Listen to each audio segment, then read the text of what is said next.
Kami persembahkan program Santapan Rohani, terjemahan dari Renungan Our Daily Bread.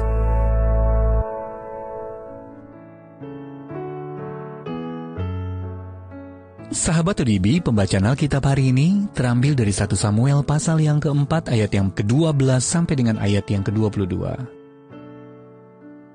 1 Samuel pasal yang keempat ayat yang ke-12 sampai dengan ayat yang ke-22. Seorang dari suku Benyamin lari dari barisan pertempuran, dan pada hari itu juga ia sampai ke Silo dengan pakaian terkoyak-koyak dan dengan tanah di kepalanya. Ketika ia sampai, Eli sedang duduk di kursi di tepi jalan menunggu-nunggu, sebab hatinya berdebar-debar karena tabut Allah itu. Ketika orang itu masuk ke kota dan menceritakan kabar itu, berteriaklah seluruh kota itu. Ketika Eli mendengar bunyi teriakan itu, bertanyalah ia, "Keributan apakah itu?" Lalu bersegeralah orang itu mendapatkan Eli dan memberitahukannya kepadanya. Eli sudah 98 tahun umurnya, dan matanya sudah bular, sehingga ia tidak dapat melihat lagi. Kata orang itu kepada Eli, "Aku datang dari medan pertempuran. Baru hari ini aku melarikan diri dari medan pertempuran," kata Eli. "Bagaimana keadaannya, anakku?" Jawab pembawa kabar itu, "Orang Israel melarikan diri dari hadapan orang Filistin. Kalahan yang besar telah diderita oleh rakyat. Lagi pula kedua anakmu, Hofni dan Pinehas, telah tewas, dan tabut Allah sudah dirampas." Ketika disebutnya tabut Allah itu, jatuhlah Eli telentang dari kursi di sebelah pintu gerbang. Batang lehernya patah dan ia mati, sebab telah tua dan gemuk orangnya. 40 tahun lamanya ia memerintah sebagai hakim atas orang Israel. Adapun menantunya perempuan, istri Pinehas, sudah hamil tua. Ketika didengarnya kabar itu, bahwa tabut Allah telah dirampas, dan mertuanya laki-laki serta suaminya telah mati, duduklah ia berlutut, lalu bersalin, sebab ia kedatangan sakit beranak. Ketika ia hampir mati, berkatalah perempuan-perempuan yang berdiri di dekatnya, "Janganlah takut, sebab engkau telah melahirkan seorang anak laki-laki." Tetapi ia tidak menjawab dan tidak memperhatikannya. Ia menamai anak itu Ikabod. Katanya, "Telah lenyap kemuliaan dari Israel, karena tabut Allah sudah dirampas, dan karena mertuanya dan suaminya." Katanya, "Telah lenyap kemuliaan dari Israel, sebab tabut Allah telah dirampas."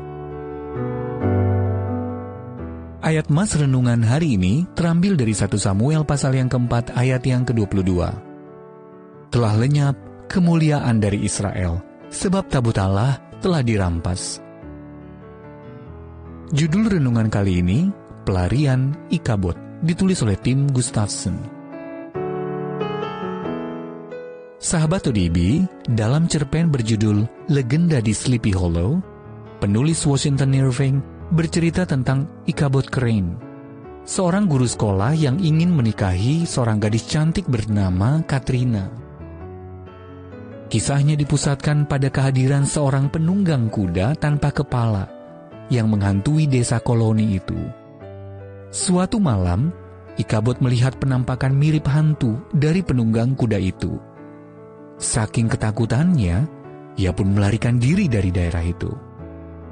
Para pembaca tahu bahwa penunggang kuda itu sebenarnya adalah seorang pesaing dalam merebut hati Katrina dan kemudian menikahinya. Nama Ikabod pertama kali muncul di Alkitab dan kisahnya memiliki latar belakang yang juga suram. Ketika orang Israel berperang dengan bangsa Filistin, mereka membawa tabut perjanjian Allah ke medan perang. Sungguh perbuatan yang gegabah. Tentara Israel akhirnya terpukul kalah, dan tabut Allah dirampas musuh.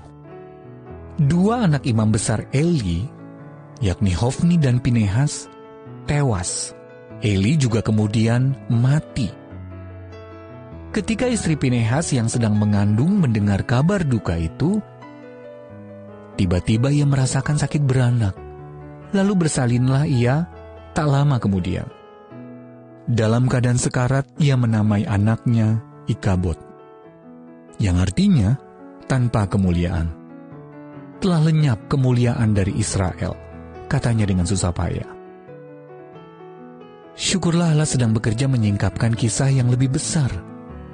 Pada akhirnya, kemuliaannya dinyatakan dalam diri Yesus yang mengatakan tentang murid-muridnya, "Aku telah memberikan kepada mereka kemuliaan yang engkau berikan kepadaku." Yohanes 17 ayat yang ke-22.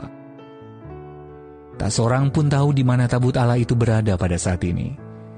Tetapi itu bukan masalah. Ikabod telah pergi. Namun melalui Yesus Kristus, Allah telah memberi kita kemuliaannya sendiri. Sahabat ODB, menurut Anda, apa artinya Allah memberikan kemuliaannya kepada kita? Pernahkah Anda mengalami karya Allah ini? Ya Bapa, terima kasih Engkau telah menyatakan kemuliaan-Mu melalui Yesus. Sadarkanlah aku akan kehadiran-Mu sepanjang hari ini. Our Daily Bread Ministries, wartakan firman pada dunia. Apakah Anda berminat mendapatkan buku renungan ini dalam bahasa Indonesia, Inggris, atau Mandarin? Atau Anda rindu mendukung pelayanan ini? Hubungi Our Daily Bread Ministries di 021 2902 8950, WhatsApp 0878 7878 9978, email indonesia@odb.org. Tuhan Yesus memberkati. Let God's prosperity